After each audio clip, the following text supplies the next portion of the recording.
Professional wrestling is the one true sport. Other sports have their share of intense, dramatic moments, but nothing can compare with professional wrestling.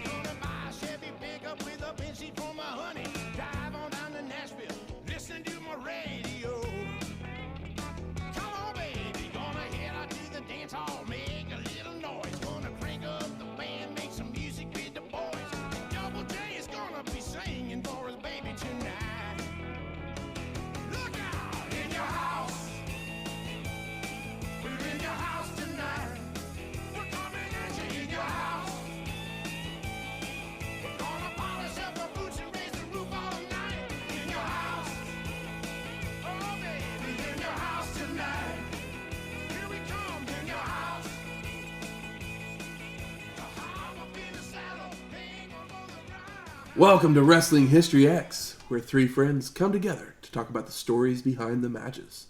I'm Matt. I'm a bucket of slop. And I am Barry Shandinsky. Welcome to episode 160, In Your House 2. Where we will not be giving away a house. The Lumberjacks. Yeah, there's not, dude. Sure. There's no tagline here. We're just in your house. Well, it's right there. Retroactively, it's the Lumberjacks. Right oh, there. is it? Okay. I didn't catch it. Well, they don't actually say it on the program. Like I said, it's retroactively. Okay. Yeah, it's like all the hoodies, the first like 4 or 5, like all retroactively got taglines. Yeah, I didn't see a tagline on the Wikipedia. Sometimes I look on the poster, but this one was pretty poor quality looking poster for the JPEG. You're not hiring them for graphic design? No, they've got their moments. I prefer when they did the old hand-drawn ones, but don't we all? What if they put a guitar with in Nashville? Yeah, a banjo with spikes on it. Yeah, spikes. I was like, was it spikes? Yeah, 89. I think is it the first Steamboat Wrestle War? Wrestle War 89. I think it has one of the first, maybe the first Steamboat. It has one of the trilogy. First Steamboat Flair. I can't remember if it's the first or the last one. I actually saw on one of those Wikipedia, Instagram, or not Wikipedia, Instagram like wrestling things. I don't remember what it was, but it was like a shirt, and the guy had like the Wrestle War 89 shirt, and I was like, oh, it's beautiful. That is. I'll never have it, but it's beautiful. No. But this was the second In Your House, produced by WWF. It would take place on July 23rd, 1995, at the Nashville Municipal Auditorium in Nashville, Tennessee, with an attendance of 6,482 people and a buy rate of 280,000. That's a teeny tiny little crowd building. For it is a small WWF show. Yeah, it seems like these in your houses are doing like smaller venues. Smaller venues. They're kind of like Clash of Champion-esque. Basically. I mean, this is the same building that WCW usually runs when they're in Nashville. And we know that WCW, pre-Hogan, was 7,000 was a good number. Mm-hmm. Exactly. The buy rate is kind of on par with what their first In Your House. It's a little bit less, but it was definitely more than their last big pay-per-view. So yeah, it's lower or cheaper. Lower price point. Mm-hmm. Yeah. But we're in Nashville. And we're talking In Your House. We are. And some Lumberjacks. We're talking in Michael's house, actually. Yes. We are in Nashville. You made that joke last time. Did we? Yeah. No. Last time I said I am in your house. This time I said we are in Michael's house. Okay. Yeah, well, all three of us. And if you're listening to this at your home, we're kind of in your house too. Exactly. Either way, if we're not in your house, we're at least in your head. So thanks for joining. Yeah, we're in Nashville for In Your House 2, the show with no tagline, but a retro tagline known as the Lumberjacks. I believe the last time we were in Nashville, I did I think we went to Nashbird here in OKC and got some spicy chicken sandwiches and stuff. I know we've done it at least one time the last time we were in Nashville. Yeah, I was torn. I almost brought a dessert because they were talking about how banana pudding is a popular dessert in Nashville, but I figured we'll hold off on that because I want some alcohol. So, I think I've made a drink for Nashville already, but this time I decided to do what I've done on a couple other shows where I make something inspired by the show itself. The show In Your House 2. Lumberjacks. The Lumberjacks. So I decided to use that as my inspiration, and I made us some Lumberjacks. And no, I don't mean the Paul Bunyan type brawny man, even though it'd be cool. He'd probably like the drink. I brought alcohol. This specific alcohol is a cognac. Got some Hennessy, a little bit of lemon juice, a little bit of pure maple syrup, and a couple dashes of bitters. Shaken, poured over some crushed ice, and then took a cinnamon stick and grated it over the top of each one. So it's got a little sweet, a little sour, a little savory, a little bitter. Yeah, it's not what I was expecting. With all those things combined, you can really taste the citrus. You get a little finish of the maple syrup. You get the burn of the cognac, and then that little spice of the cinnamon. It's also kind of tasty, kind of orangey, but I guess bitters is orange, right? Yeah. I was like, where's this orange flavor coming from? I guess that answers my question. Yeah, it's pretty tasty. Like you had described it before, kind of old-fashioned-y, kind of, I don't know, like a citrusy Manhattan in a way. Yeah, it feels more like That's a good way of describing it. It's kind of it feels like a whiskey drink that you could drink on a patio. Mm-hmm. Even though it doesn't sound like it on paper. Yeah, the little description, let me find it here. It's good for a casual afternoon, home gathering. It's sweet, bitter, good for spring or summertime. It's a short drink, and it's Hennessy. Sweet and bitter describes My soul. most wrestling shows we watch. Maybe this one. Sweet and bitter, bittersweet. Yeah. Yeah. Very true. For the, it's the very first time having this drink, and I'm not mad about it. Yeah, I'd make it again. This drink might just describe the show to a a T. Mm-hmm. There's something sweet here. It kind of looks like there's plenty of bitter. Yeah, I've never had an LIT, but I kind of imagine that it might taste like this. LITs are way smoother. Oh, okay. A little sweeter. Not as many bitters. Yes. Yeah. You've got the Coke in there to help it all wash down easily. Yeah, never had one. I think I might go my whole life without it. I'd say try one. I mean, this far in, maybe it's just like a thing. They're not bad. It'll be a personal bit just for me. A lifetime without being lit. LIT. Well, something that happened right around the same time as this show, the first episode of Road Rules. Take it away, would air a few days prior. Oh, Road Rules. You're the Road Rules guy, right? I mean, I used to watch it all the time. I'm more of a real world guy. Okay, yeah, because I'm a real world guy too. I watched Road Rules, but never as intently. I was like, oh, if it's on, maybe I'll watch it. But do you know how they got the idea for Road Rules? I do not. They got it some Winnebagos? So in the second season of Real World, I believe, I may have that season wrong. Don't shoot me. But like 3 or 4 of the people that were traveling to wherever they were having the Real World season all carpooled. Oh yeah, that's what they did on that one. That's how they met their roommates. Yeah, because it was. Was it season 2? Yeah, okay. It was season 2. Yes, got the right season. You had John from Tennessee or Kentucky. You had Tammy, who went on to be a future basketball player's wife or girlfriend, something like that. Some VH1 show, but I mean, she was already on this show. And then Dom. I think he was British or Australian or something like that. But yeah, they traveled across the country in a little Winnebago on their way to California. Yeah, and it basically gave, and like they filmed them doing stuff on the way there, and it basically gave the producers the idea of, I didn't realize that was the inspiration for it. We should do this more often. I imagine the first season of Real World was a fucking smash hit, and they're like, well, we can. It was very different. Like the first season, watching it back now, just after watching all the years of the Real World and then the Road Rules and the challenge and everything else that's come from it, watching that very first season of the Real World it's like watching the first season of Big Brother.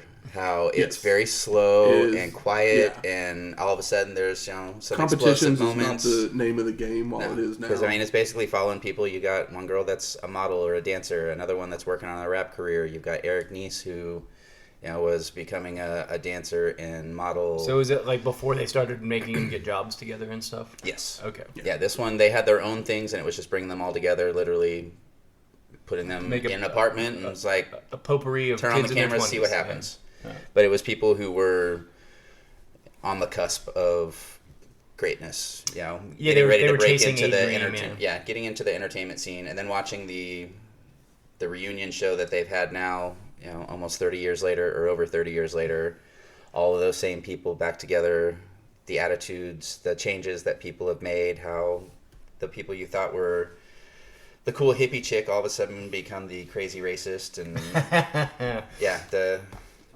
Road Rules though was awesome. I watched it a lot. I auditioned for Real World Miami.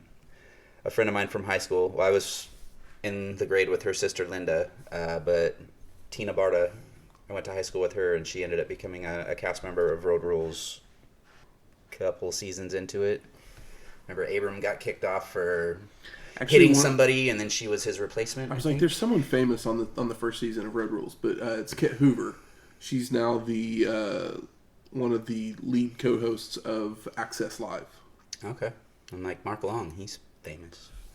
But she had also worked for like ESPN. What the hell is Access Live? Like a Entertainment Tonight type show. Yeah, I gotcha. Yeah, Mark Long, he was one of the original cast members, I believe. He's not famous. He's not famous enough to have a Wikipedia page. I bet he does if you look him up. Is The Miz the most successful person post? Well, that's just dumb because he's been in a lot of stuff. He brought back You think I'm going to bring that up without looking at it? He brought back the freaking Challenge All-Stars to Paramount. That first season actually had someone from Oklahoma City on the show as well. Shelly Spotted Horse. Mm-hmm. Don't know Shelly Spotted. She remember her. She was Indian, of course. Yeah. I mean, with that last name makes sense. But who was the cast of the very first season of Road Rules? Mm-hmm. Allison Jones. Okay. Carlos Los Jackson. Okay. I guess that's how. Kit Hoover, Mark Long, and Shelly Spotted Horse. Okay. I was just the 5 or 6 of them? Just 6 of them. Okay. Allison Jones, Mark Long, Shelly Spotted Horse. If you're still out there, I hope you're listening. Thanks for doing Oklahoma City proud. That's right. She could live in the neighborhood. Oh yeah. If you've never watched a challenge, I'm a big fan of it. I'm very curious to see this new CBS, basically reality all-stars thing that they're doing. They're putting more money behind it to kind of. Yeah, I mean the last I few don't think it's seasons going of to the be. challenge. I think it's going to be actually taking place on CBS proper. It's not going to be just a.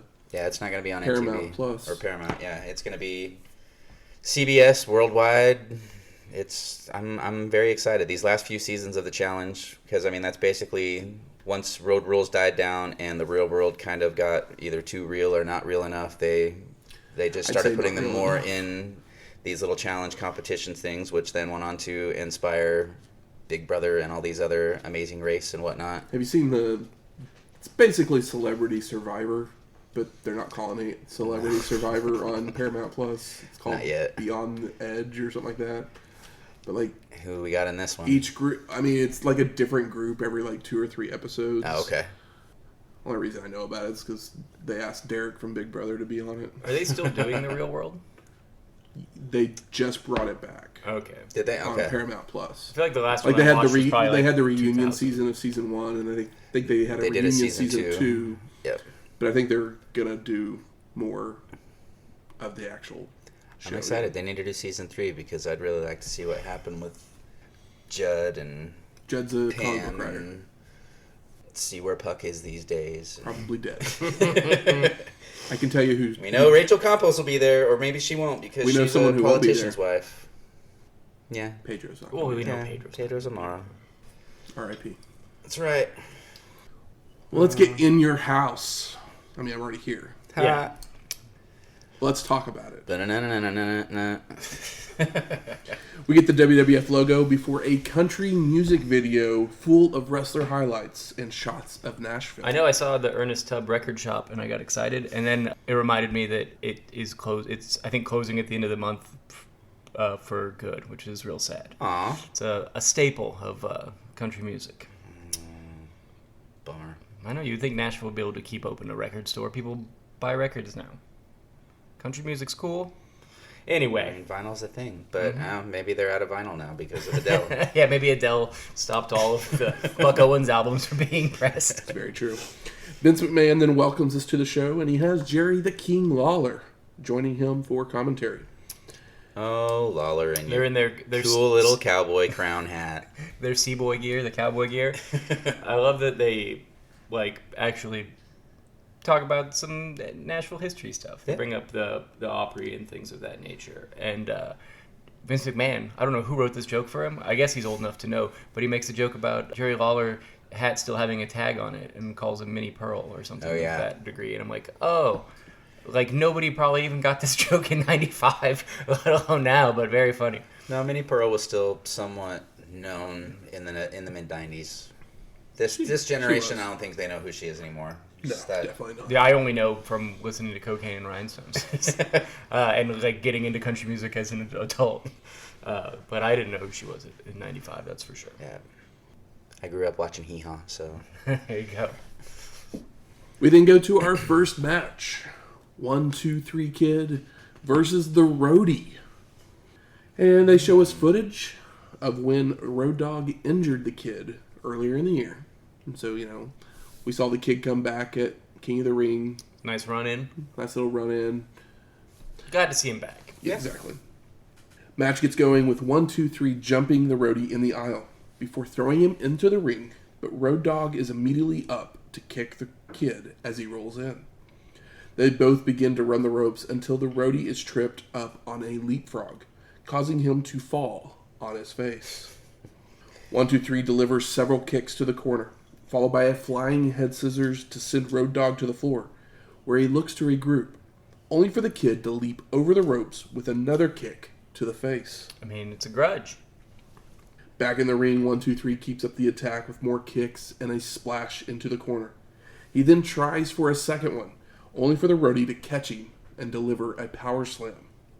All of a sudden, we cut to the back, where we see Jeff Jarrett in the locker room, but he's not watching the match. Instead, he's getting prepared for his singing debut. Gotta look sharp. Even selling how much he cares about this match by waving his hand at the TV. That's right. He's got to gargle some water or slowly sip it. Something. Much more important than what's happening in the ring. Back to the action where the Kid's on the floor and Road Dogg leaps off the apron with a clothesline, followed by ramming 1, 2, 3's crotch and head into the ring post. Posted. That's I don't know if we've seen a post like that where it's just like literally he hit the crotch and the head at the same time. Yeah, it's like a cartoon character running into a stop sign or something. Yeah. I think it's something that gets used more later on, but that's one of the first times I can remember seeing it anyways. Yeah. There's a double post. Soup to nuts. The fans don't like the Road Dogg winning this match at the moment, as they're doing the thumbs down. Thumbs down, we get 1, 2, 3 chants. It's 1995. Don't we just boo at this point? Yeah, thumbs down. Thumbs down. Yeah. Thumbs down works in a COVID era. We're not a very vocal crowd yet, other than cheering. The two men re-enter the ring, where the Roadie drops the Kid on his face, followed by a pair of leg drops and a back body drop for a 2 count. Road Dogg goes to a chin lock, which allows us to get a split screen showing us Double J talking to his backup singers. The crowd tries to fire up 1, 2, 3. But a forearm and a snapmare keeps the Roadie in control. So he heads up top, only to miss a knee drop when the Kid rolls out of the way. 1, 2, 3 delivers a spinning heel kick for a near fall, followed by a drop kick in the corner and a body slam, before heading up top to deliver a frog splash for a 2 count. The Kid then goes for a hurricanrana, only for Road Dogg to catch him with a sit-out powerbomb for a near fall. Roadie sends 1, 2, 3 to the corner, charging in after, only for the Kid to move, sending Road Dogg shoulder first into the post, allowing 1, 2, 3 to climb the ropes. But the Roadie hits the ropes. Shakes the ropes. Crotching the Kid in the process. For the second time. Ouch. Road Dogg then climbs up the ropes to deliver a second rope pile driver, which he kind of slips on. It's pretty nasty and dangerous. For the pin and the win. Yeah, that was... I was waiting for somebody to throw up the X or something like that. Yeah. Because I swore... Even Vince McMahon says, "I hope his neck is okay," and it sounds like it's he's signaling to anybody listening to make sure that his neck is okay. He seems legitimately concerned. He is not just being a commentator. The guy just came back, and the neck is pretty important. It is. Post-match, the Roadie dances his way down the aisle before heading over to the band to check out the sound system. Because, he's the Roadie. Yeah. He's doing his job. I know. How is it to win a match and then you have to go check the amplifiers and microphone? After wrestling, you got to go do your job. Because we certainly didn't do it in the ring in more ways than one. We then go to the back. Todd Pettengill is there with the $1 Million Corporation. DiBiase, Tatanka, Kama, and Sid all cut promos basically saying that Sid is going to destroy Diesel, even implying that one of the Lumberjacks may cost Big Daddy Cool the title. We then go to Barry Dudinsky, who's in Diesel's locker room, where there's an entire group of wrestlers pumping him up.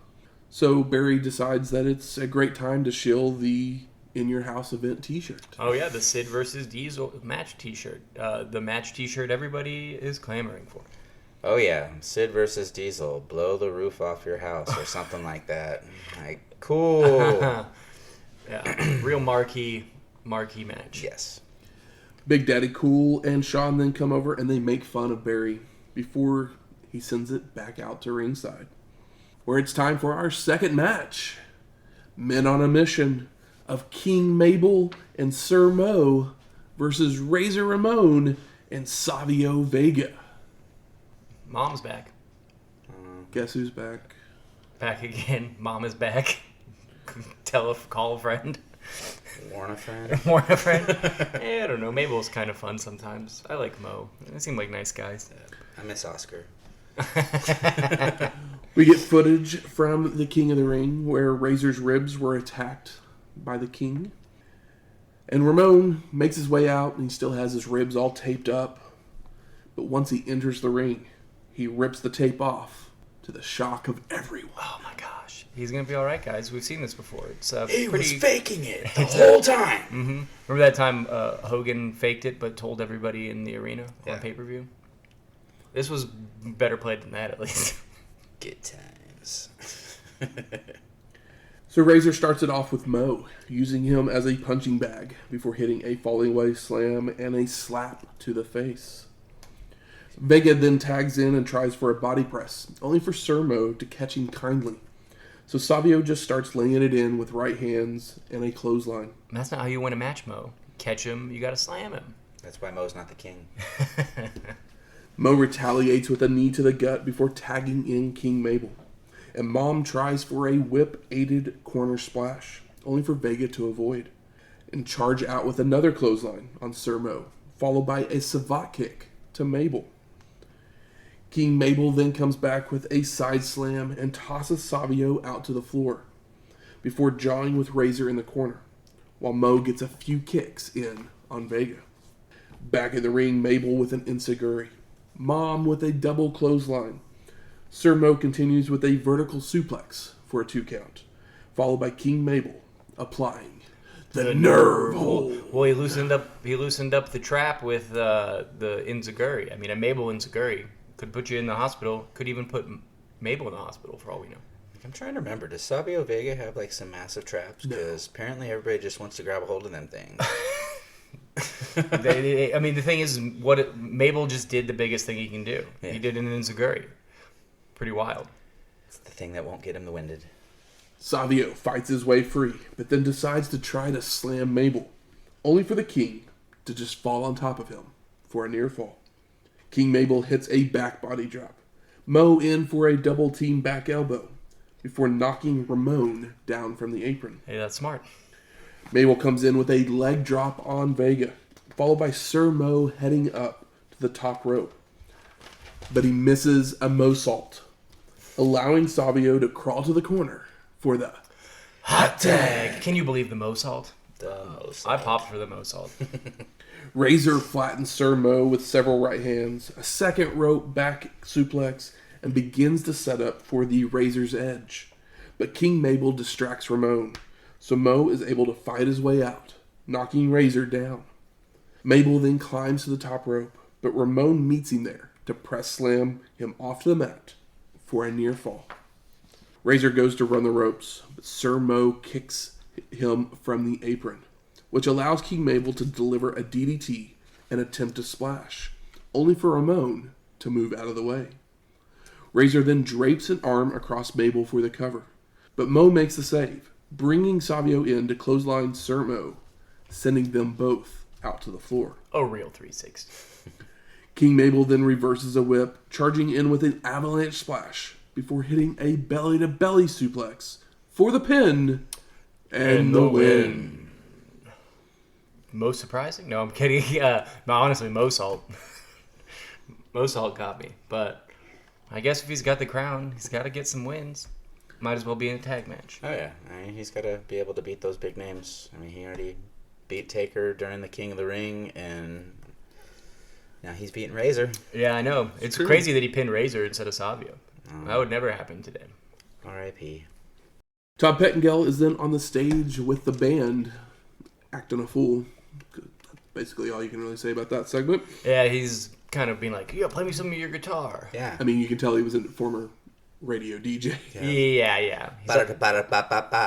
He's like, oh, I always wanted to do this. And he makes like drum sounds with his mouth, and then the drummer plays them back. More in DJ. Yeah. Terrible. We then go to Diesel's locker room, and Doc Hendricks is there. And all of the face Lumberjacks are there as well. Well, Diesel's not there. All the face Lumberjacks are there. Diesel's Jacks. And Doc tries to insinuate that someone may have gotten paid off to turn on Big Daddy Cool. Hell no. One of those guys is Man Mountain Rock. Yeah. We haven't seen him since Slamboree 94, episode 118, when he was Max Payne. Mm-hmm. Oh, okay. I was like, have we seen Man Mountain Rock? Nope. Oh, okay. We I mentioned him. did look at him and I was like, he looks really familiar, but it's been a while since I've seen Max Payne. Yeah, and it's Payne definitely didn't have Max all that Payne. hair. He kind of looks like Midian too. Yeah. So at the last In Your House, I said that Adam Bomb was no longer with the company. I guess he's still here. He's just not in a match after In Your House that we're going to see. Yeah, we were a little premature. Oops. Yeah. We go back to Vince, who makes fun of Lawler's hair before sending it to the stage. Yeah, his hair was pretty special. What do you have going on? It was kind of Elvis. Yeah, it was the Elvis Jerry curl, wasn't it? Something like that, yeah, where it's like feathered to a point like a vampire or Eddie Munster. Yeah, it's very country. Yeah, all right. Very Nashville. Very Hank Williams. The roadie then comes out and he announces Double J, Jeff Jarrett, to sing his new hit song, With My Baby Tonight. Now, the backup singers are horrendous, and it's very obvious that he is lip-syncing. But the song itself It's good. could get stuck in your head. It feels like a generic version of a 90s country song at that point in time. It seems like one that could have gotten to 37 on the country chart at this point, but it's no Achy Breaky Heart. But Achy Breaky Heart Achy Breaky Heart was very, very much like this, where they just said the exact same yeah, thing. Achy Breaky Heart's catchy to a fault. Yeah. Not a big fan of either song, but I think I'd take this one. You can tell your ma I moved to Arkansas. You can tell your dog to bite my leg, or something like that. You can tell your dog to bite my leg. Yeah, I think it's just the melody. It's very, they're very up and catchy down. wording, just like With My Baby Tonight. After this, Vince sends us to a SummerSlam ad. SummerSlam's coming. The heat is on, or the heat wave, or something like that. I can't remember, but it turns old people young and makes them get in the cars with Diesel and then Diesel drive off. Yeah, there's a hottie and a Hummer. Yeah. And I don't mean to blow Diesel was driving through the desert. Diesel was driving through the desert and found some hot 20-something-year-old that's actually in her 70s. So the Mirage is about to catch up to him. Did you guys know that there's 11,000 tickets already gone for SummerSlam? It's crazy. That's what Vince had to say. It's the hottest party of the summer, though. Hopefully it's not on a beach. No, that's just Bastion. that's been trademarked. Yeah, that's Eric Bischoff. Original. We then go back to Todd Pettengill, who's now in the crowd, getting reactions to the song. First guy is all, it was okay. Second guy, it stinks. So Todd, of course, says that everyone loves the song. Well, yeah, and he keeps asking other people, and everybody's either like, yeah, it was pretty good, or they're like, it stinks. Everyone's like 50-50 even on their positive opinion of it. How was it? I noticed there's a guy in the Mikey Whipwreck Dragon t-shirt. Oh, yeah? In the crowd that happened to be rocking at the moment. Noticed the guy that was wearing the Kurt Cobain. Oh, yeah. There's a kid wearing a Kurt Cobain shirt, and it's like, oh, yeah, he did just die at this point in time. Like, in, April of 94 or something like that? Yeah. So it's been like a long enough time for them to sell a t-shirt. We then go to our third match. Henry O. Godwinn. Oh, God. Versus Bam Bam Bigelow. Bam, bam. So the story behind this match was that Godwinn had been trying to gain acceptance into the $1 Million Corporation, which is why he kept helping them attack Bam Bam. Ted DiBiase basically told him that if he could defeat Bigelow, that the $1 Million Man would consider Godwinn for the corporation. They changed Bam Bam's song and it sucks now. Mm-hmm. I liked it better when it was just the weird keyboard. They changed Bam Bam. Yeah. Bam Bam does get pyro though, and did you guys know that Henry O. Godwinn stands for hog? Just wait till you meet his cousin Phineas. So we haven't seen Hog since Royal Rumble 95, episode 141. And we then see footage of Godwinn attacking Bigelow on an episode of Monday Night Raw, followed by dumping his slop bucket on another wrestler on an episode of Superstars. Couldn't quite tell who that other wrestler was. I assume he's probably some... Possibly a jobber. Carpenter. Yeah, jobber, did you whatever term you like. I mean, Henry Godwinn is Bill Clinton's favorite wrestler. Wouldn't surprise me. See that? I mean, you know, that's what Lawler told me. Yeah, he's from Arkansas, home of the Razorbacks or whatever. Isn't that where they're from? Yeah. Look at me. High five. Talking sports. Yeah, did they win last night? I don't know. No. Okay, that's good. Watch that shit. My general manager, who I don't like, is a huge Arkansas fan. Way to dig the show. Good job. Yeah. It's all right. You can cut it If you're out. listening, hi. we didn't spoil any March Madness for you. No, I was talking to your general manager. Okay. Who you don't like. Oh yeah, that would suck if he listened, but he wouldn't do that. It's too much time. Get us deep into it. He knows I don't like him. Okay. Hog takes Bam Bam down immediately with a back suplex, only for Bigelow to no-sell and hit a pair of back suplexes of his own, followed by a shoulder tackle that sends Godwinn out to the floor. Bam Bam follows out to continue the punishment before they both roll in, where Bigelow hits a DDT. Bam Bam then charges at Hog, who ducks, pulling the ropes with him, sending Bigelow flying over to the floor. And Godwinn follows out to send Bam Bam into the steel steps before they roll back in. Hog delivers a clothesline for a 2 count before applying a chin lock. But Bigelow fights his way free, hitting a desperation body press, only for Godwinn to respond with a clothesline and an elbow drop for a near fall. Hog then sends Bam Bam to the corner, charging after, only for Bigelow to charge out with a clothesline, allowing Bam Bam to hit several headbutts. Bigelow then goes up top for a flying headbutt, but Godwinn moves out of the way and hits an elbow drop. Hog then comes off the second rope with a knee drop, but Bam Bam avoids before rolling up Godwinn for the pin and the win. Godwinn gets the bucket and teases the slop attack. But nothing happens. Yeah, I like that the slop is basically just like an iceberg salad. Yeah. It's like this. I mean, I don't want to see Bam Bam with like actual entrails on him or anything gross. You lose a a clown with a bucket full of confetti, and you gain a hog farmer or a pig farmer, whatever kind of farmer he is, with a slot bucket full of He's got to be lettuce a and hog farmer. miniature corn on the cob. Oh, dude, remember the mini corns in like really bad Chinese food? I hate those things. I like all food, and that's the one thing. I'm fucking from Nebraska. Those little baby corns, those are the worst. I like them. They're gross. But they make me think of Kimmy Schmidt, because Dionne Warwick uses the baby corns to tickle her vocal cords.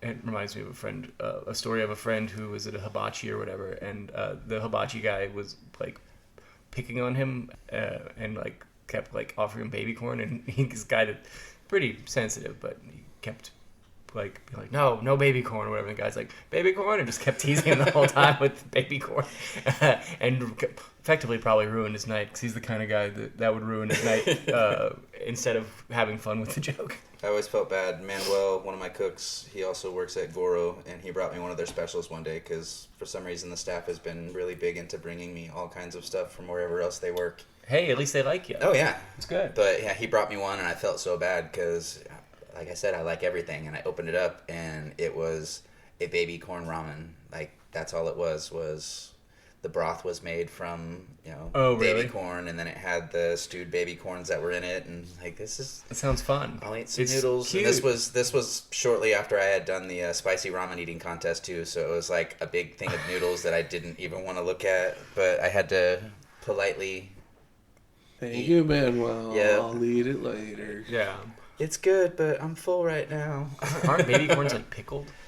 No. Really? I They're feel like, just I don't even in know a what they brine. are, if they're even corn. We go back out to the crowd where Bob Backlund is confronting potential voters. But they're all kids, Yeah. so I don't know what good it really would have done for him. Corrupting our youth.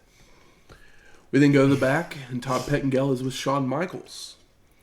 And Shawn basically says nobody visited him on his birthday, so he will just go get himself a present, the Intercontinental title.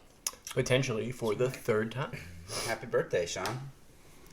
1995. Mm-hmm. When you still had the hair and the eye wasn't lazy, but you were a much bigger dickhead. And yeah, and that's why he's so damn attractive there too. Oh yeah, he looks great. He's oozing the attitude. He might be him and Razor, hottest wrestlers with prominent chest hair. Oh, just wait. So we go to our fourth match. Double J, Jeff Jarrett, with the Roadie, versus the Heartbreak Kid, Shawn Michaels, for the WWF Intercontinental Championship. How the fuck is this the first time we're seeing the two of them fight each other?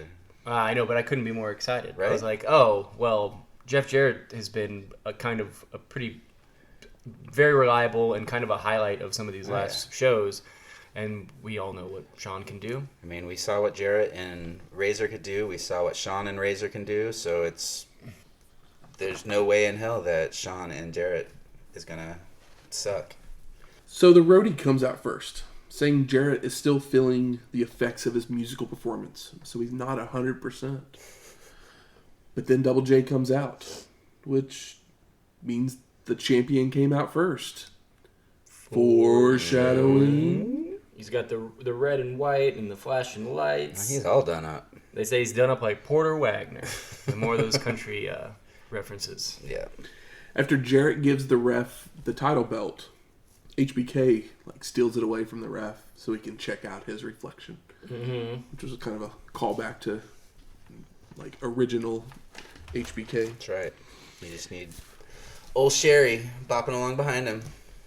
We get a couple quick takedowns early on with each man backing off momentarily to start, until Double J is sent to a corner where he leaps up and over a charging Shawn, delivering a right hand to send Michaels out to the floor to regroup. Double J's getting booze in his hometown. They must not have liked the song. Mm-mm. Back in the ring, Jarrett applies a headlock and goes for a hip toss, but is blocked. So he then tries for a rocker dropper, only to get thumbed in the eyes by HBK.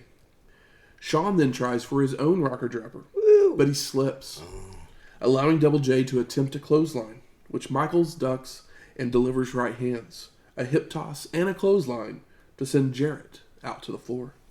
I love them. Double J decides that he's had enough, but something stops him. So he rolls back in at the count of 9, only to then roll right back out. Gotta get the heat. HBK is tired of waiting, and so he starts to stalk after Jarrett on the floor, delivering more right hands before they head back into the ring, where Shawn comes off the top rope, but Jarrett is up and catches him in the gut on his way down, followed by a body guillotine across the ropes. Double J then attempts a dropkick, only for Michaels to avoid, but a reversed Irish whip sends HBK towards the ropes, where Road Dogg has jumped up on the apron. Shawn is able to stop himself to thumb the Roadie in the eyes. Oh, dogs before alive. throwing Jarrett over the ropes onto Road Dogg. Michaels then follows out with a top rope crossbody onto the two men. And it's beautiful and perfect timing. I know we see people jump out to the floor all the time now, but it's a lot of the time it feels like there's 4 guys waiting to catch them or whatever. This is just like out to the floor. He follows right up, lands on top of them. They didn't have any time to move. It feels good, and it put a big old smile on my face. Back in the ring, Double J reverses an Irish whip, where Shawn leaps to the second rope, faking a reverse crossbody. Jarrett ducks, turns around, only to duck a second crossbody, only to then have Michaels transition into a sunset flip, Beautifully. which Double J stays up and punches down. But HBK has moved out of the way, so Jarrett just punches the canvas. Goddamn. Shawn then charges at Double J, who backbody drops Michaels over the ring post and down to the floor. And it's an insane bump. Yeah. I mean, he just went straight up, straight down. No nothing in between. No Yeah, it's not over the soft ropes. landing. It was over the ring post. Yep. Yeah. Over and the corner. He biffs it. Yeah. Full on thud. Yeah. They got their working boots on, everybody. If you couldn't tell. Jarrett follows out to keep up the attack, slamming HBK's head into the steel steps multiple times. Back in the ring, Double J delivers a front suplex before locking on an ab stretch with leverage from the Roadie, until the ref kicks his arm away, allowing Shawn to hip toss Jarrett to escape. Michaels telegraphs the back body drop, allowing Double J to hit a DDT for a 2 count, as McMahon's mic is out all of a sudden. You know who's happy about that? All of us. Doesn't say Lawler, but you know. HBK is being choked across the second rope by Jarrett and Road Dogg. But as Double J goes for another body guillotine, Shawn pulls the Roadie up onto the apron and moves out of the way. So the two men collide Little J's to Road Dogg's head, allowing Michaels to roll up Jarrett for a near fall as Vince's mic comes back on. HBK is sent to the corner for a flare flip, crashing down to the floor. Double J distracts the ref, allowing the Roadie to come off the apron with a clothesline. And Jarrett thinks he is won by countout, but Shawn makes it back in at the count of 9. So Double J heads up top for a crossbody, only for Michaels to roll through for the pin, and no! Jarrett kicks out. Double J then goes for a crucifix, only to transition it into a sunset flip, which HBK stays up and punches down, before dropping his knees down on the shoulders for a 2 count. But Jarrett then counters into a pin attempt of his own for a near fall. Double J delivers a drop kick for another 2. Perfect drop kick. Before applying a sleeper that Shawn counters with a back suplex to knock both men down.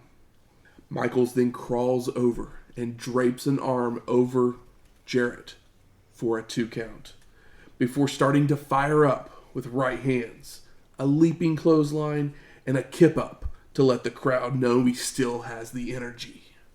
More right hands, flying forearm, and stomps by HBK, before hitting a body slam and heading up top for a flying elbow for the pin, and no! Jarrett kicks out.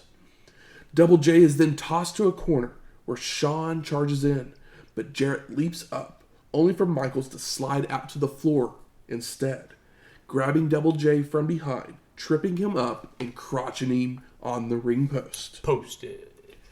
HBK then climbs up to the top rope, where the Road Dogg trips him up, causing him to crotch himself on the turnbuckle and allowing Jarrett to climb up to hit a superplex. Double J then goes for the figure 4, but Shawn turns it into a small package for a 2 count. Jarrett then hits a knee breaker to break the momentum and goes for the figure 4 once again. But this time, Michaels just kicks him away, but right into the ref. Ref bump. HBK sets up for the super kick. I love he just taps his leg right as he right before he gets up, just to let everybody know. Warming up the band. Mm-hmm. But the Roadie jumps in the ring to clip his leg from behind, Fucker. allowing Double J to hit a top rope crossbody for the pin. And no, Shawn kicks out. Damn right he did. Jarrett goes for an Irish whip, only for Michaels to reverse when Road Dogg, who didn't see the reversal, mistakenly trips up Double J from the floor, causing him to fall flat on his face. Oh no. Jarrett turns to scald the Roadie, but when he turns back around, HBK delivers a super kick for the pin and the win. And new! I feel like it's the first and new that we've had in It's been a while. Oh yeah, we can thank a few people for that. But yeah, I think they actually say sweet chin music. Is this the first time they've really said that? Did they say it? Because I didn't hear it. I have it. And that's why I wrote I don't. super kick. I think they might have said chin music. I don't know if they put the word sweet in there, but I do have it quoted in my notes. And because I had it written Did down, and somebody then I was said it? like, I don't think they said it, so I just put super kick. I think they I did. can't remember. I'm pretty sure that they did say it, and I was curious if it was the first time they had said it or not. If they did, it probably was the first time because I don't remember hearing it But before. yeah, pretty sure they say chin music. We go to the face locker room, and Barry Dudinsky is there with all the guys. And Razor and Diesel come back and congratulate Shawn, while Barry shills another t-shirt before getting Michaels' thoughts on the win. Is there a Jeff Jarrett, Shawn Michaels t-shirt? It's just Shawn Michaels. Okay. It is. It's just a red one, a red Shawn Michaels shirt. You're right. And HBK basically says, all I need is my belt and my good friends. His friends that he has screwed over in the last I don't year. think did he ever screw them over? Did he? I don't think he screwed the Click over. No, I don't think so. I guess not. I mean, One of them's character-wise the on world TV, champion, maybe. the other one is Yeah, the yeah. third biggest face in I the just company. I'm like, I thought that him and Diesel had a falling out. I don't I mean, think so. No. storyline purposes, yeah, but Well, not. I didn't Then mean they real made life. Then go back to Vince and Lawler, and they discuss what just happened in our last match. Before We had a really great wrestling match, guys. McMahon sending it back to Doc, who is outside a locker room, and he's furiously going on about Jarrett and the Roadie fighting each other before going through the door behind him. And Doc apparently found like a big old bag of cocaine right before this camera walked up to him because, good lord, overacting. He's much. trying to sell the excitement of there being a fallout behind the door. He says he thinks Roadie hit Jarrett. So what this was supposed to be was an actual shot of the two men fighting, which would lead to a feud between them. Someone's got to try to get Roadie over. But I mean, he did just beat 1, 2, 3. But they would both walk out of the WWF the next day and not be around for several months. Jarrett was real sad about losing that belt, huh? He was not happy. He's comes from a place where the heels are on top. Well, he comes from a place where his dad runs a company, so Yeah, Sorry. I mean, but he's also you can put the belt on him, Shawn, no problem. or They're just on him. Vince was Shawn's daddy first. Double J. We then go to our fifth match, Yokozuna and Owen Hart, with Jim Cornette and Mr. Fuji, versus the Allied Powers of Lex Luger and the British Bulldog Davey Boy Smith for the WWF World Tag Team Championships. Champions came out first, guys. Foreshadowing. They came out with pyro for Lex and the dog. And a couple of kids are the flag bearers for the Allied Powers. Anybody we know? No. Okay. Just a couple kids. All right. Yeah. What is it with them having? Well, I guess they've each got their own flag, yeah, because they're They're the Allied Powers. That's right. You got to have old. I mean, Yokozuna's Glory waving his and- flag. Mm-hmm. Man, if Owen would have just waved a Canadian flag at Tell some me. point. Or, the real king flag or something like that, because they do the like projection image in the middle of the ring, and it's of a giant Owen Hart with the crown on, and I was like, that's sick. The Black Heart. Mm-hmm. So the match gets going as Yoko pushes Lex away before controlling with headbutts and chops, followed by delivering a body slam, only to then miss an elbow drop. You guys remember the USS Intrepid? Oh, yeah. You remember Yoko eating a big old bowl of rice? I do. Yeah. I'm pretty sure Yoko doesn't remember anything he's ever eaten. Luger with a 10 count of turnbuckle smashes and a big right hand, which staggers Zuna and causing him to fall to his corner, landing on Owen's foot, forcing him to fall down the stairs and start to limp around. Hart then jumps in the ring, shoving Yokozuna, with Yoko returning the favor. But Cornette climbs to the apron to calm his two guys down. They hug it out via corny. Oh, the original hug it out, bitch. Owen tags in to slap Lex, but runs away to the corner to avoid retaliation momentarily, only to then be hit with several shoulder tackles before Bulldog is tagged in. Hart and Davey Boy do some wrist locks, with each using athletic escapes, until Bulldog hits a back body drop with Owen not rotating over, so he lands on his shoulder. Yeah, that was a little scary. Mm-hmm. Davey Boy keeps up the attack with a catapult into the corner, followed by a clothesline for a 2 count. Bulldog applies a headlock, which Hart escapes, sending Davey Boy to the ropes, where Zuna hits him from the apron. Owen and Yokozuna start working the legs of Bulldog before Yoko locks on a nerve hold. Oh, dreaded nerve hold. I mean, at least he's got some nerves. Yeah, he's got a trap. You can hook it. The nerve on that Bulldog. Davey Boy fires up momentarily, only to be taken right back down with a clothesline. Hart's back in. He delivers a spinning heel kick for a near fall, but then telegraphs a back body drop, so Davey Boy hits a sunset flip for a 2 count. Enziguri by Owen before tossing Bulldog to a corner, charging in after, only for Davey Boy to move, causing Hart to crotch himself on the second rope, allowing Bulldog to crawl to his corner for the hot tag. Lex is a house of fire, delivering clotheslines to Zuna, knocking Hart off the top rope to crotch himself, followed by press slamming him off the ropes as well. Year of the nut shot. We got a lot of crotches being ran into things this evening. Luger goes back to hammering away on Yokozuna, only to then pick up Owen into a gorilla press slam, tossing him onto Yoko, knocking them both down. Rude. The Allied powers with a double clothesline on both men, making a cover on Zuna for a near fall.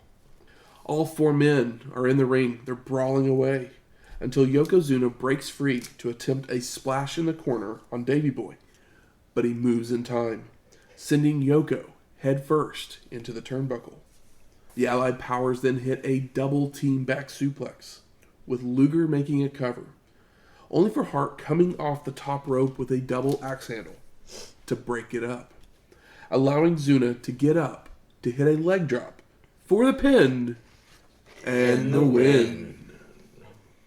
And this will be the last time we see Lex Luger in a WWF ring. Oh, wow. Yeah, this match had corny all over it. Mm-hmm. This was good. It was like classic tag stuff. But there's a really great moment where after one of the times Owen crotches himself, Corny starts slapping the mat to yell at Owen or whatever. But what he's really doing is getting the crowd to start a USA chant. And then he sells it as a mistake to the crowd, and it was purposeful, and it's like, and that's why you're one of the greatest. It's so good. It just warmed my heart, that spot did. We then get Vince shilling for the WWF Superstar line, where Shawn Michaels is on there right now. Would you like to talk to a sexy boy? Yes, yeah. please. We then see the Lumberjacks start making their way out to the ring, while McMahon sends us to a video package where HBK tells Sid that he doesn't need his help. So Psycho Sid attacks him on an episode of Raw, hitting multiple power bombs, which would bring out Diesel to save his friend. Between pay-per-views, have we even seen Sid as Michael's bodyguard? This was right after WrestleMania. Is that where the match was? And these power bombs actually hurt Shawn. Oh, okay. And so it pushed it back. Yeah. So Sid and Big Daddy Cool would then meet at In Your House 1 and King of the Ring, as we have watched over the last few weeks. Now on the Raw, the Monday right before the show, Psycho Sid would show up with his Lumberjacks surrounding the ring, talking mad game, but always backing down. We go back to ringside, and the camera pans around, letting us see all the Lumberjacks. And there are 30 of them. So I'm not going to name them all. No, I thought it would be like 5 and 5 or something. Yeah. And I was like, oh, wow, 15 each. It's the whole roster. But there are a couple of interesting ones, as we get our first glimpse of Hunter Hearst Helmsley. Oh, we do. That's true. Who we last saw at Starrcade 94, episode 137. Rad Radford, who we last saw at AAA When Worlds Collide as Madonna's boyfriend. Oh. Episode 134. Don't remember Rad Radford. Spicoli driver, Louis Spicoli. You remember talking about him? I mean, I remember talking about him on the show. Yeah, I'm sure we did. This guy. I want to say your name had something to do with somebody's I was Madonna's boyfriend that Probably. show.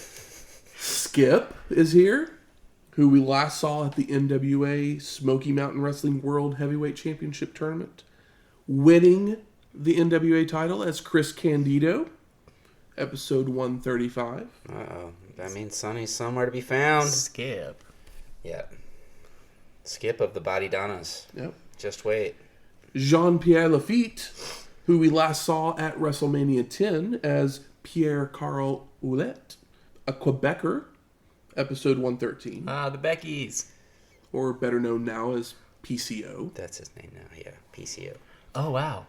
And last but not least, Travis and Troy of Techno Team 2000, in which you might recognize Troy. It's Shane's favorite, Eric Watts. Oh my gosh. Who we haven't seen since Beach Blast 93. Yep. Are they episode 95. Yep. Are they ripping on Alex Wright's German techno style? Who knows? No. We'll never find out. I don't really. I guess this is where I'm thankful that I graduated high school right before this. So this was like the summer after senior year. So I didn't really pay attention to wrestling too much because I had no clue that Eric Watts was even in the WWF. Woo! Get the W out. Get the Get the EW out. Just be W. We then go to the back. Pettengill is there with Diesel. And Big Daddy Cool says, you can't run, you can't hide, and I'll finish this once and for all.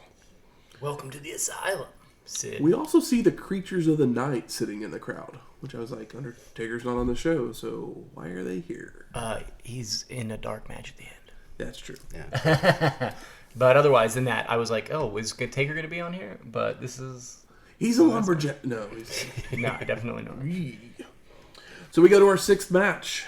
Psycho Sid versus Diesel for the WWF Heavyweight Championship.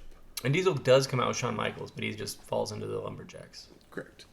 And like you said, it's a lumberjack match. Sid attacks as soon as Big Daddy Cool gets in the ring, but Diesel retaliates by knocking Psycho Sid to the floor on the face side. So they just push him back into the ring. Because they're nice guys. Doing it wrong, faces. No, they're sportsmen. Sid's knocked out to the floor again. The faces just toss him back into the ring.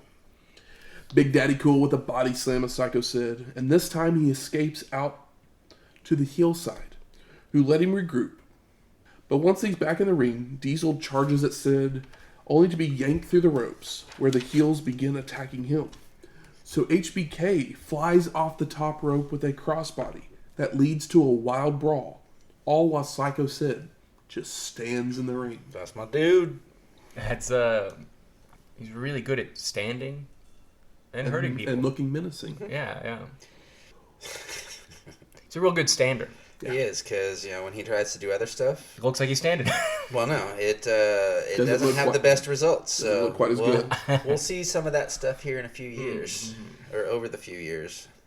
Once Big Daddy Cool is thrown back in, Sid covers him for a 2 count, before continuing the attack with several kicks and clotheslines. Sycho Sid then drapes Diesel on the ropes, allowing the heels to help out, followed by a big boot to knock Big Daddy Cool down. Diesel begins to fire up with a clothesline and a pair of elbow drops. He then decides to leap over the ropes with a plancha out onto the heels. Because they beat him down earlier. A Diesel plancha. It's a big planch. Yes. Back in the ring, Big Daddy Cool delivers snake eyes on Sid and starts to run the ropes. But King Mabel trips him up, pulling him out to the floor to squash Diesel against the ring post. Posted. Before hitting a body slam and a leg drop. Diesel then gets tossed back into the ring, where Sycho Sid dominates with kicks, before going to the dreaded chin lock. Mm-hmm.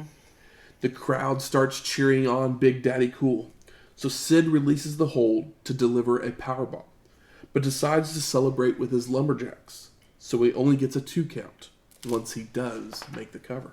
Dummy. Yeah, he had old BDC in the RCL. Big Daddy Cool in the reverse chin lock. Gotcha. Sycho Sid goes for another powerbomb, but Diesel reverses and back body drops Sid down to the mat. Sid then goes psycho, or maybe he realized Troy was at ringside as well.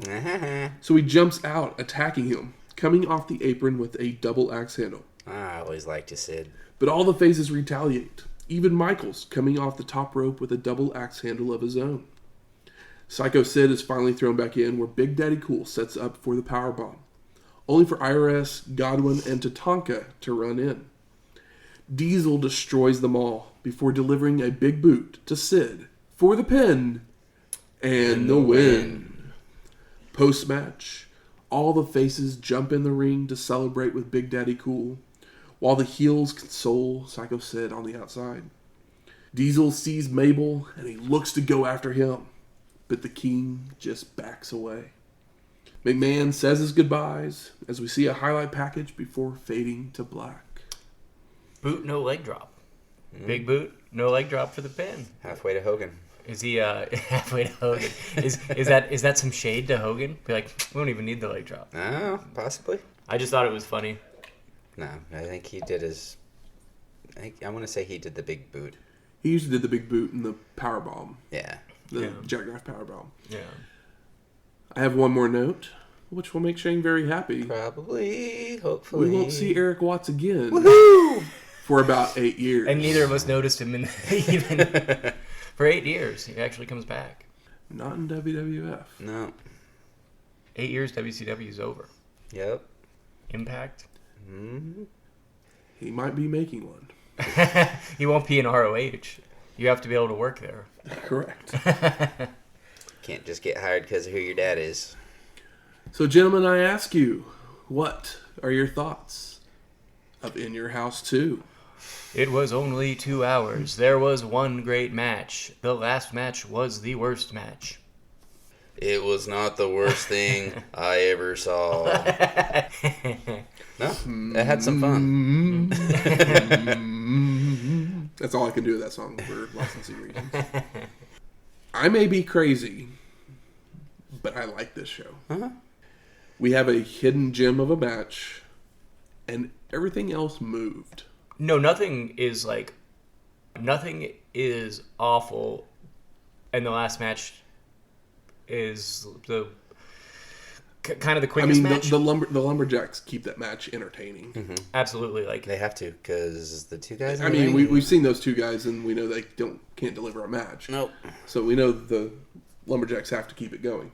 But yeah, I literally was watching this, and I'm reading reviews online, and everyone's like, thumbs down, thumbs up. I'm like, I really enjoyed this show. It's so not a chore. It's so very watchable. It doesn't. There's nothing where you're like, oh my god, just end. Like, all the matches have pretty solid psychology and finishes all make sense.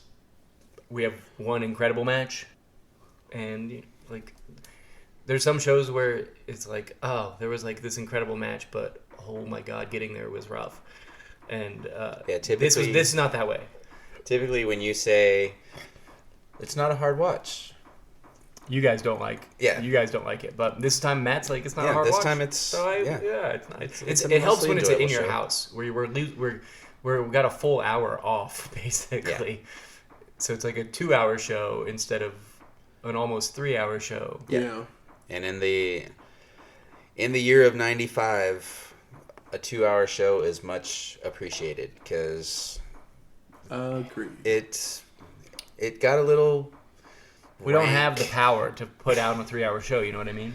Well, don't have the power to put out a 3-hour show, and don't have anything for a good 3-hour show. A 3-hour show. Yeah, there's not enough to sustain a 3-hour show, really. Yeah, and they got a full pay-per-view because there's like 4 dark matches. 95 often is looked at as, a very one of the worst years terrible, in slow, wrestling. Boring year. So having these quick, fun little shows that move along quickly and keep things entertaining is the way to go. And it makes me wish and hope that they start looking back into the past and realize that maybe we don't need a 3-day WrestleMania experience or I hate to tell you this, 3-hour. I think they've pretty much decided that that's. I know gonna be they the don't way care it's what gonna people go. want. They just want money, and it's going to ruin it for the rest of us who have always loved WrestleMania. Because now you have to pick and choose of when you can watch, and they're throwing too much shit in there. But anywho, enough about that. We're talking about this show. Damn it. Yep. Sunny did show up on the first dark match, which was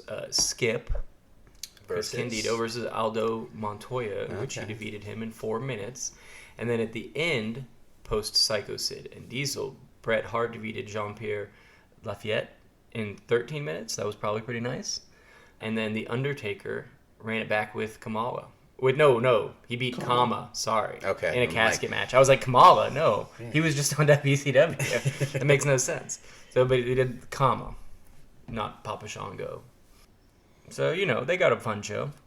Mm-hmm. I would have much preferred this than the free ticket I got to SmackDown recently. Definitely. Agreed. Good. Where's the smart marks at? There. All right, fuck you. I think it's time we smark it up. So what are some of the best moments of this show?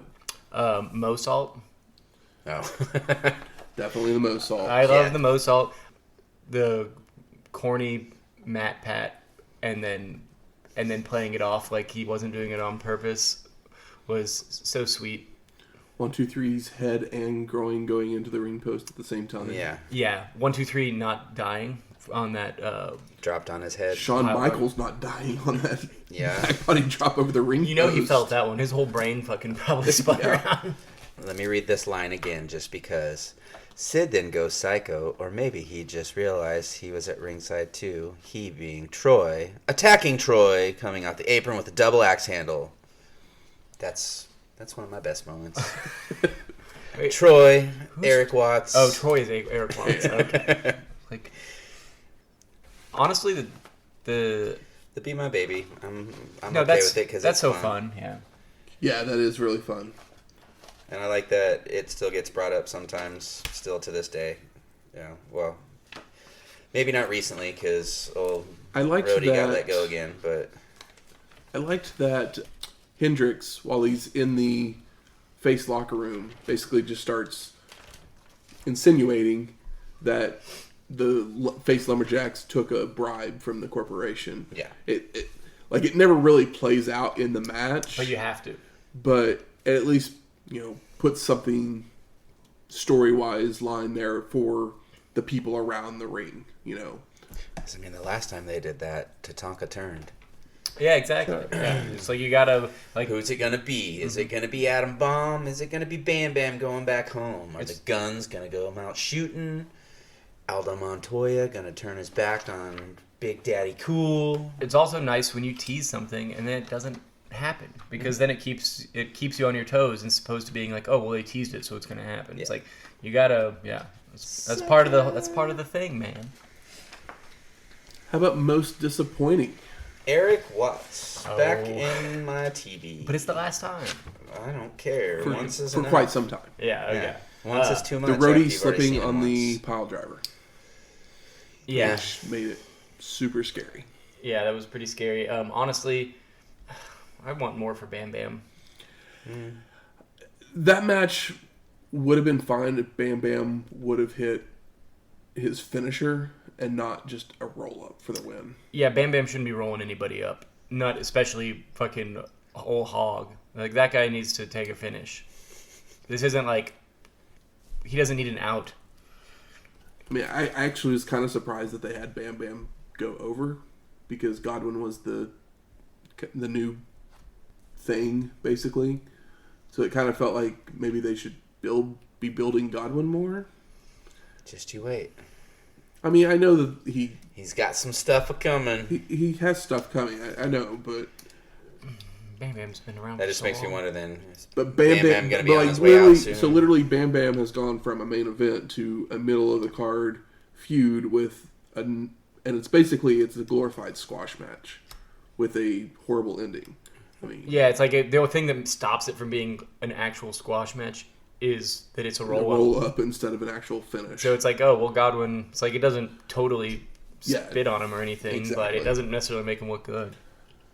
So I mean, it doesn't help either person really. No, it doesn't make Godwinn look bad, but it doesn't make Bam Bam look good either. So it's whereas like the rest of the show, everybody at the end comes out. I mean, I would say that's my least favorite match on the show. Yeah, I agree. Yeah, like I really don't care for the last match. And I think both gentlemen worked hard in the match. I just think the booking of the match didn't do either one of them the service that it deserved. It feels the least like necessary. It's the least memorable match on the show. Anything else disappointing? I mean, like you said, it's a pretty fine show with an incredible match on. I mean, could we give any more flowers to Jeff and Shawn here? I mean, come on, they're our best performers of the night. Yeah, and I don't even know like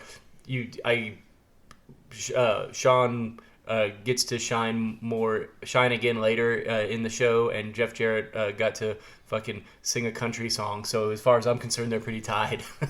He got to air quotes sing. Yeah. How about most surprising? Eric Watts on my TV. I didn't even know it happened, so I can't call it surprising. I'm still going Mo Salt. Because have we seen a Mo Salt before? I don't think we have. I feel like I didn't realize. I mean, I knew Hunter Hearst Helmsley was coming up. I knew that was happening soon. I didn't realize Skip was here already. I thought that was still a good 6 months. He was kind of surprised. Away, and he's on has a match on the show, in the building. Yeah, I got you. Yeah. Whereas Hunter didn't, but Skip's here. I mean, Skip's a former NWA champion though. Yeah, but Vince McMahon doesn't care. Hunter Hearst Helmsley was on a WCW pay-per-view. More people saw that than saw old Skip Candido in ECW. And now for a look back even further into the history of wrestling. The Dusty Finish.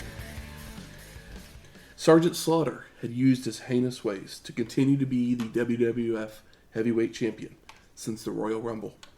But he would meet the Immortal One at WrestleMania 7 on March 24th, 1991 in Los Angeles. The two men would be equally matched early on until Hogan would knock Slaughter out to the floor. Hulk would follow out only for General Adnan to help the Sarge in attacking the Hulkster. Once they were back in the ring, Hogan is able to avoid an elbow drop to fire up with a clothesline and a backdrop when he decides to head to the top rope, only for Adnan to grab his leg to slow him, allowing Slaughter to press slam him off to the mat. Sarge begins to work the back, followed by using a chair across the head as General Adnan is distracting the ref. Hogan is busted open, while Slaughter goes back to work on the back with a camel clutch. Hulk tries to break free by charging forward, only to be pushed into the turnbuckle. Sarge would then grab the Iraqi flag and drape it over Hogan for the cover. But it's Hulk up time. Hogan rips the flag in half, followed by a big boot and a leg drop for the pin to make him a 3-time world champion. The Hulkster would soon find that a dead man was headed his way, and he had to hope he could survive. Bum, bum, bum. Is that the last time we saw blood in WWF? I mean, probably not, but when you said that Hulk was busted open, I was like, yes! I'm trying to remember. You can eat some juice in these nasty angles. Next week, Collision in Korea. The highest attended by force wrestling event of all time. Damn right. That is correct. Music from this week's show. Both songs are by Jim Johnston. How about that? The opening theme is the Lumberjacks.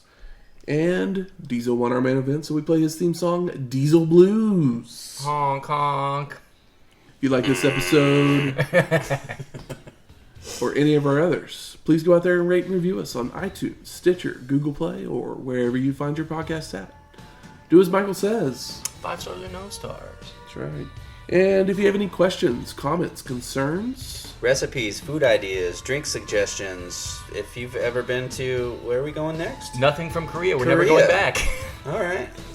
Pretty if you've never been to Korea, 99.9% sure. I hope you're still alive. Yes.